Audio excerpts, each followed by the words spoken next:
तो भाई लोग आज हम बात करने वाले हैं लुक किस्म के चैप्टर नंबर 298 के बारे में। और जितने भी लोग चैनल को सपोर्ट करते हैं उन सबका दिल से शुक्रिया है। तो भाई लोग पिछले एपिसोड में हमने देखा था जो टॉम ली होता है डैनियल, सैमुअल और वैरन की फाइट के बीच में आ जाता है और टॉम ली की पूरी इंटेंशन इन तीनों की तोड़ने की ही होती है। लेकिन आज की वीडियो की शुरुआत में हम देखते हैं उस समय का सीन जब टॉम ली यहाँ पे नहीं आया था। वो चार्ल्स ली से बात कर रहा था। टॉम ली चार्ल्स को कहता है, मैंने मैनेजर किम को बता दिया है मेरी व्हाइट टाइगर जॉब सेंटर अब एमसीएन को कोई भी सर्विस प्रोवाइड नहीं करेगी। चार्ल्स कहता है, टॉम मैं चाहता हूँ वहाँ पे तुम खुद जाओ। टॉम कहता है, तुम्हें पता है ना मेरी सर्विस बहुत ज्यादा महंगी है। चार्ल्स कहता है, क्या मैंने तुम्हें कभी भी इस चीज में निराश किया है? तुम पेमेंट की चिंता मत करो, बल्कि मुझे तो तुम्हारी चिंता हो रही है। अब तुम बूढ़े हो चुके हो, तुम पहले की तरह फाइट नहीं कर सकते। तुम्हें इस बात की चिंता रहती है कहीं फाइट करते हुए तुम्हारा फैंसी सूट खराब ना हो जाए। हाँ वो बात अलग है, पहले के दिनों में तुम काफी ज्यादा अच्छे फाइटर थे, लेकिन अब बस तुम एक बूढ़े इंसान हो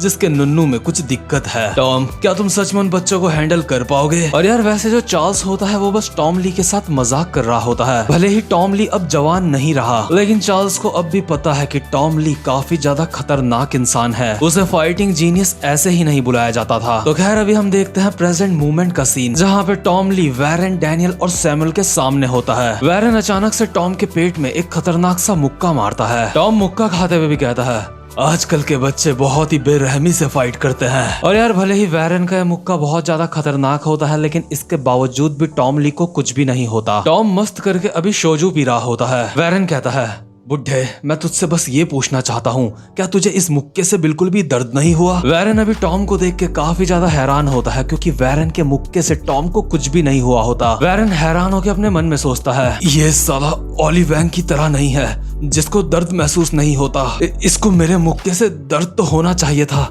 लेकिन ये इंसान अब भी मेरे सामने ऐसे खड़ा है। और यार टॉम अभी एक हाथ से शोजू पीते पीते वैरन को अपने दूसरे हाथ से हवा में उठा देता है और दीवार में चिपका देता है। टॉम कहता है, बच्चे क्या तू 13 साल का है? बहुत पहले सड़क से मैंने जिस बच्चे को उठा के पाला था वो भी जरूर अभी तेरे ही जितना बड़ा हो गया होगा। क्या तू जानना चाहता है मैंने उस बच्चे को क्या सिखाया था? और यार अभी जो टॉम ली होता है मुझे पूरा यकीन है कि वो एली जैंग की बात कर रहा होता है, क्योंकि बहुत पहले उसने एली जैंग को ही सड़क से उठा के पाला था। अभी जो टॉम होता है अपने सर से वैरन के फेस में बस एक अटैक करने ही वाला होता है और वैरन अपने मन में सोच रहा होता है, आखिर ये है कौन? क्या ये अपने सर से मेरे मुंह पे मारने वाला है? लेकिन कोई बात नहीं, मैं इसके इस अटैक को बर्दाश्त कर लूंगा। और वैरन अभी तैयार हो जाता है टॉम के अटैक को अपने फेस पे खाने के लिए, लेकिन तभी अचानक से जो टॉम होता है वो वैरन के फेस पे काट लेता है और कहता है, उस बच्चे को मैंने सिखाया था जंगली पनाह। तुझे क्या लगा मैं अपने सर से तेरे ऊपर हमला करने वाला हूँ? और इसके बाद टॉम वैरन की गर्दन पकड़ के उसको जमीन में पटक देता है। टॉम कहता है, बच्चे इसको कहते हैं कई सालों का तजुर्बा। और यार अभी वैरन की इस एक अटैक से ही हालत खराब हो जाती है, जो कि डैनियल देख के काफी ज्यादा हैरान हो जाता है। लेकिन हम सबको पता है कि वैरन कोई ऐसा बंदा नहीं है जो इतनी आसानी से हार मान जाए। वैरन अभी जमीन से उठता है और अभी काफी ज्यादा गुस्सा हो जाता है। वैरन चिल्ला के कहता है, इतना ज्यादा खुश मत हो जैसे कि मैं हार गया हूँ। और अभी वैरन आ जाता है अपने जेट कुंडो फाइटिंग स्टाइल में, जो कि एक बहुत ही खतरनाक फाइटिंग स्टाइल है। टॉम कहता है, ओ लाला मैं तो डर गया। और क्योंकि टॉम ने वैरन की एक आंख में काट लिया होता है, इसलिए वैरन उस आंख में हाथ लगाते हुए कहता है, अब भी मेरी एक आंख बची है, मैं अभी हारा नहीं हूँ बुड्ढे। इसके बाद टॉम अपने कपड़े निकालते हुए कहता है, बच्चे तूने देख लिया है मैं कितना ज्यादा ताकतवर हूँ, मुझे हराने की मत सोच। मैं यहाँ पे बस तुम लोगों को चेतावनी देने के लिए आ रखा हूँ। अरे मेरी पैंट में खून लग गया, मुझे लगता है अब मुझे इस पैंट को फेंकना पड़ेगा। अरे अभी अभी मुझे ध्यान आया, आज तो फ्राइडे है और फ्राइडे को मैं अपनी पैंट नहीं उतारता। डैनियल अपने मन में सोच रहा होता है, क्या ये बस हमें यहाँ पे चेतावनी देने के लिए आ रखा है? आखिर ये इंसान है कौन? टॉम कहता है, क्योंकि आज मेरा कमांडो डे है इसलिए मुझे मेरी पैंट नहीं उतारनी चाहिए थी, लेकिन चलो कोई बात नहीं। आखिर तुम बच्चों को लड़ना इतना ज्यादा पसंद क्यों है? मैं बस यहाँ पे मेरे पैसे कमाने के लिए आया हूँ, मेरा काम यहाँ पे बस एमसीएन को तबाह करने का है। और यार जो टॉम होता है ना उसने अब तक वैरन को निपटा भी दिया होता है, और ये सब कुछ टॉम ने इतनी ज्यादा आसानी से करा होता है कि हमें ये दिखाया भी नहीं जाता। डैनियल अपने मन में सोच रहा होता है, आखिर ये बूढ़ा कौन है?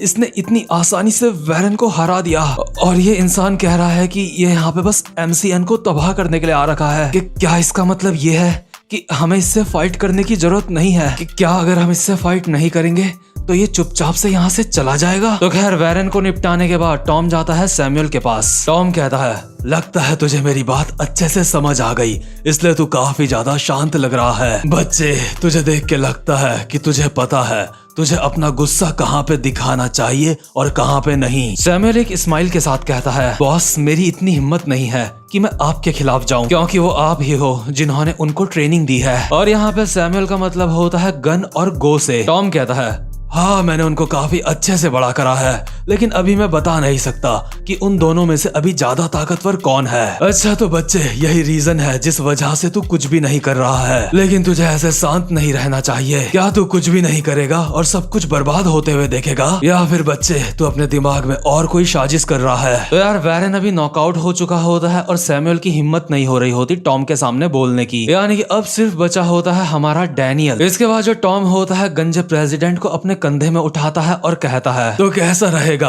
अगर इस गंजे को मैं अपने साथ ले जाऊं। टकला चिल्ला रहा होता है, बड़े भाई सैमुअल, सैमुअल भाई मुझे बचाओ। टॉम कहता है, बच्चे तेरा नाम क्या था, एक बार फिर से बताइयो। सैमुअल कहता है, सर मेरा नाम सैमुअल सीओ है। टॉम कहता है, बच्चे तुझे देख के लगता है कि तुझे पहले से पता था कि आज मैं यहाँ पे आ रहा हूँ। सैमुअल कहता है, नहीं बिल्कुल भी नहीं सर, क्योंकि हमारे गैर कानूनी काम सबके सामने आ चुके हैं, तो ये तो होना ही था। और टकला प्रेसिडेंट अभी बोल रहा होता है, बूढ़े अब अपनी पैंट ऊपर कर, तेरा नुन्नू मुझे छू रहा है। इसके बाद सैमुअल एक स्माइल के साथ कहता है, डैनियल पार्क तुम्हारा बहुत बहुत शुक्रिया। और अपने मन में कहता है, तुम्हारा बहुत बहुत शुक्रिया मेरे काम आने के लिए। यानी सैमुअल का कोई ऐसा प्लान होता है जिसके बारे में अभी किसी को भी नहीं पता होता, लेकिन कहीं ना कहीं डैनियल उसके काम आया होता है। तो खैर अभी जो सैमुअल होता है वो यहाँ से जाने लगता है और टकला प्रेसिडेंट बोल रहा होता है, सैमुअल आखिर तुम कहाँ जा रहे हो, मेरी मदद करो, जल्दी करो, इस बूढ़े को सबक सिखाओ। क्या ये सब बस तुम इसलिए कर रहे हो क्योंकि मैं तुम्हारे साथ अच्छे से नहीं रहा?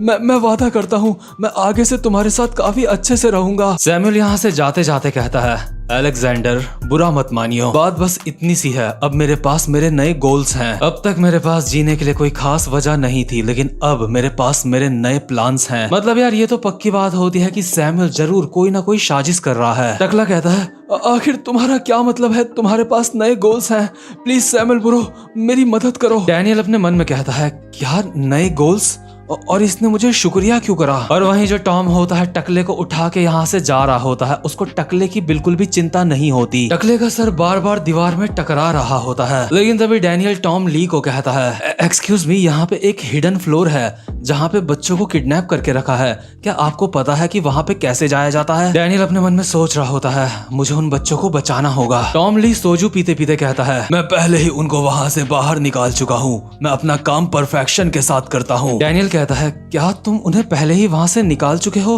आखिर वो अब कहाँ हैं? टॉम कहता है, चिंता मत करो, उन्हें यहाँ से थर्ड अफिलिएट में भेज दिया जाएगा। डैनियल कहता है, क्या थर्ड अफिलिएट? इसका मतलब तुम भी उन लोगों के साथ मिले हो। और डैनियल अचानक से उछल के एक मुक्का मारता है टॉम ली के, लेकिन डैनियल का मुक्का टॉम के पड़ने से पहले ही जो टॉम होता है एक मुक्का मारता है डैनियल के, और डैनियल इस मुक्के से काफी दूर जाके गिरता है। इसके बाद टॉम डैनियल की गर्दन पकड़ता है और कहता है, लड़के तूने तो मुझे डरा ही दिया था, तेरी जगह यहाँ जमीन में ही है। लेकिन डैनियल अचानक से एक मुक्का मारता है टॉम के मुंह पे। इसके बाद टॉम का सर पकड़ के अपना घुटना टॉम के मुंह पे मारता है। ये 3-4 अटैक्स मारते वक्त डैनियल अपने मन में सोच रहा होता है, ये बहुत ज्यादा ताकतवर है, लेकिन यहाँ पे जो बच्चे कैद हैं मुझे उन्हें बचाना होगा। लेकिन यार टॉम को डैनियल के मुक्कों से कुछ भी खास फर्क नहीं पड़ा होता। टॉम एक मुक्का मारता है डैनियल के मुंह पे और उसको जमीन में चिपका देता है। और डैनियल के साथ फाइट करते वक्त भी जो टकला होता है वो टॉम के कंधे में ही होता है। अभी डैनियल बिल्कुल अनकॉन्शियस हालत में आ गया होता है और जो टॉम ली होता है वो यहाँ से जा रहा होता है। टॉम जाते जाते कहता है, आज यहाँ पे जो कुछ भी हुआ सब कुछ भूल जा, जो बच्चे यहाँ पे कैद थे उनके बारे में भी भूल जा, बस ऐसा समझ कि तेरी किस्मत आज बहुत ज्यादा बुरी थी, लेकिन फिर भी अगर तू उन बच्चों को बचाना चाहता है तो तू मुझे मेरे क्लाइंट से ज्यादा पैसे दे सकता है, मैं उन बच्चों को बचा लूंगा। और यार डैनियल बेहोश होते होते भी अपने मन में सोच रहा होता है, मैं हार नहीं सकता, मुझे इस इंसान को हराना होगा। और हम देखते हैं डैनियल की आंखें हल्के हल्के खुल रही होती है काली आंखों के साथ, यानी कि राक्षस बस यहाँ पे आने ही वाला है। लेकिन यूआई डैनियल के जगने से पहले ही जो टॉम ली होता है वो डैनियल के मुंह पे बहुत सारी लाते ही लाते बजा देता है। टॉम लाते मारते मारते कहता है, एक सेकंड के लिए तो मुझे लगा था कि जैसे तू गन है। आखिर तेरी हिम्मत कैसे हुई वापस से होश में आने की? बैड मैनर्स लड़के, बैड मैनर्स। तू एक बहुत ही बुरा लड़का है। और यार अभी यूआई डैनियल आ सकता था, लेकिन टॉम ने डैनियल को इतना पेल दिया होता है कि वो सच में बेहोश हो गया होता है और उसकी आंखें खुलती हैं उसकी दूसरी वाली बॉडी में। तो खैर जो मोटा वाला डैनियल होता है वो भी यहीं पे होता है। वो भाग के टॉम ली के पास आता है उसके ऊपर अटैक करने के लिए, लेकिन टॉम एक हाथ से मोटे वाले डैनियल को उठा के दीवार में चिपका देता है। टॉम कहता है,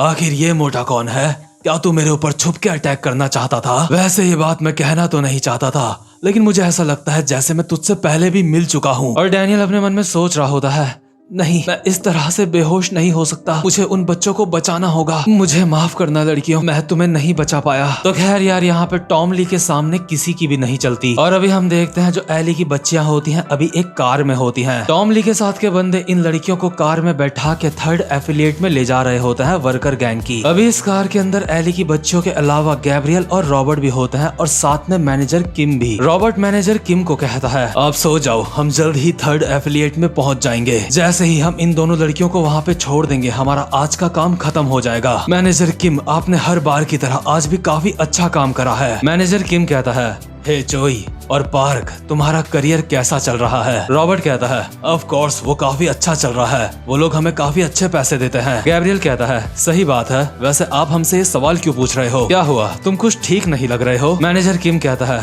क्या तुम्हारे मन में कभी ऐसे ख्याल आए हैं कि हमें ये सारे काम नहीं करने चाहिए? मेरे मन में ये बिना मतलब के ख्याल बार बार आ रहे हैं। और यार जो मैनेजर किम होता है ना, उसको इन दोनों लड़कियों में अपनी बेटी नजर आ रही होती है। कहीं ना कहीं जो मैनेजर किम के अंदर का बाप होता है इन दोनों लड़कियों को देख के उसको दया आ रही होती है। रॉबर्ट कहता है, भाई ऐसे ख्याल लाना अपने मन में छोड़ दो। गैब्रियल कहता है, हाँ, जो घर में तुम्हारी बेटी है उसके बारे में सोचो। जब तुम उन दोनों लड़कों से फाइट कर रहे थे तो मुझे लगा था कि तुम वहाँ पे फाइट नहीं करोगे, और अगर तुम ऐसा नहीं करते तो हमें कोई भी पैसे नहीं मिलते। मैनेजर किम अपना चश्मा पहनता है और कहता है, कार को रोको। गैब्रियल कहता है, भाई फालतू की बातें मत करो, हम यहाँ पे कार को नहीं रोक सकते। क्या तुम जॉब को छोड़ने की सोच रहे हो या फिर कुछ और? मैनेजर किम कहता है, मैंने कहा कार को रोको। रॉबर्ट कहता है, क्या जो उस लड़की ने तुम्हें तुम्हारा रुमाल लौटाया था तुम उससे पिघल गए थे? तुम सच में काफी अनप्रोफेशनल हो। मैनेजर किम कहता है, मैंने कहा कार को रोको। गैब्रियल कहता है, भाई मैं तुमसे अब भी कह रहा हूँ, तुम्हें ऐसा नहीं करना चाहिए। मैनेजर किम कहता है,